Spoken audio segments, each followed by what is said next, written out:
Hey, Teaa squad, it's Kirsty. You know what time it is. We dropping the tea, sipping that tea. Hey, receipts on the beat, we got the inside steep. Spill it, sip it, serve it, come get it with me. It's dropping the tea, dropping the tea. Hey Teaa Squad, it's Kirsty, and today we're diving deep into one of the wildest viral stories making waves right now, Ally Carter. You've probably seen her name floating all over TikTok and YouTube clips, interviews, and theories that sound straight out of a dark Netflix docuseries. She claims she survived elite trafficking rings, underground tunnels, and freak-off parties tied to some of Hollywood's biggest names.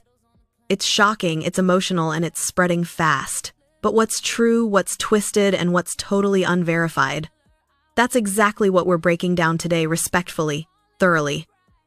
Before we go any further, let me be super clear. Stories of abuse and trafficking are deadly serious, and every survivor deserves compassion.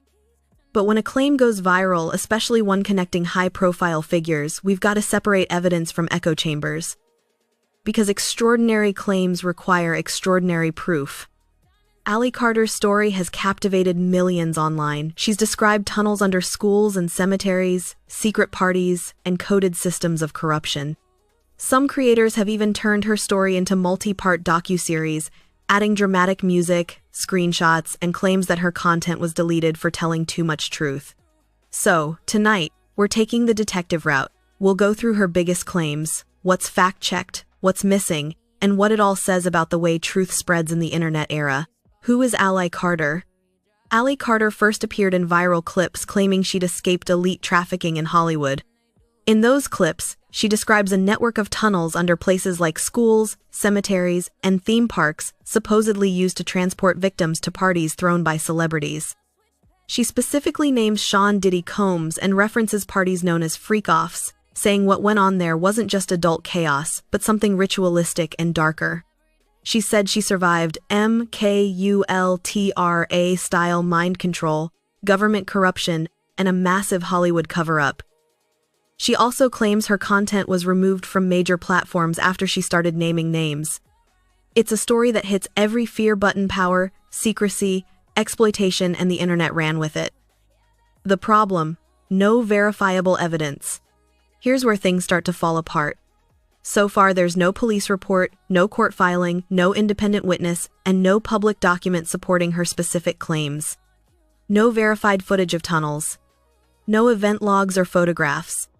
No third-party confirmations that match her timeline. All we have are self-recorded videos and reposts. If something this massive were true, if entire tunnel networks and celebrity-linked trafficking operations were exposed, you'd expect at least one official investigation, mainstream coverage, or leaked evidence. None exists so far. The wildfire prophecy. One of her most viral statements was about the California wildfires. She said something like, "Watch for those fires, explosions make accidental fires too." And then, oops, we don't know how that happened. After devastating LA wildfires broke out, social media declared, "She predicted it, they're burning evidence." But fact-checkers like PolitiFact and Newsweek stepped in. They found zero evidence linking the fires to Diddy or any alleged cover-up. Officials said the causes were natural: extreme heat, wind, and drought.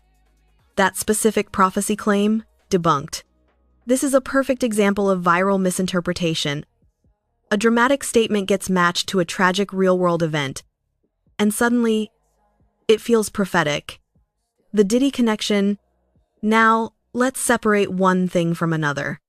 Diddy Combs really is facing serious legal trouble. Multiple lawsuits accuse him of trafficking, racketeering, and coercion.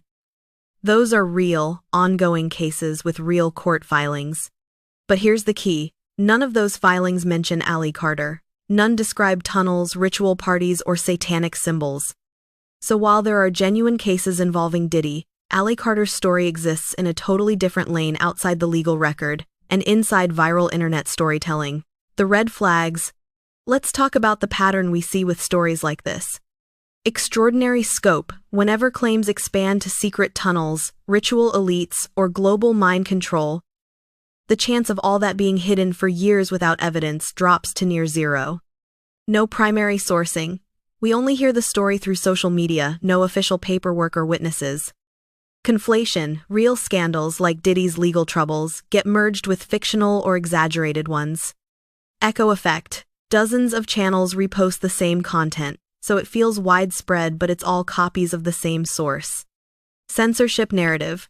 Claims that my content got deleted, add drama, and prevent people from asking for proof. Those are the 5 big detective flags. Media literacy moment. Here's where we zoom out. Viral conspiracies thrive on emotional energy. They tap into fear, outrage, and the sense that we're discovering the truth together. It feels empowering, like we're outsmarting the system. But emotion can blur critical thinking. The more shocking the story, the faster we share it, and the less likely we are to stop and say, wait, where's the evidence? Creators make entire channels around these stories because they perform while fear and mystery get clicks. And algorithms don't care about truth, they care about engagement.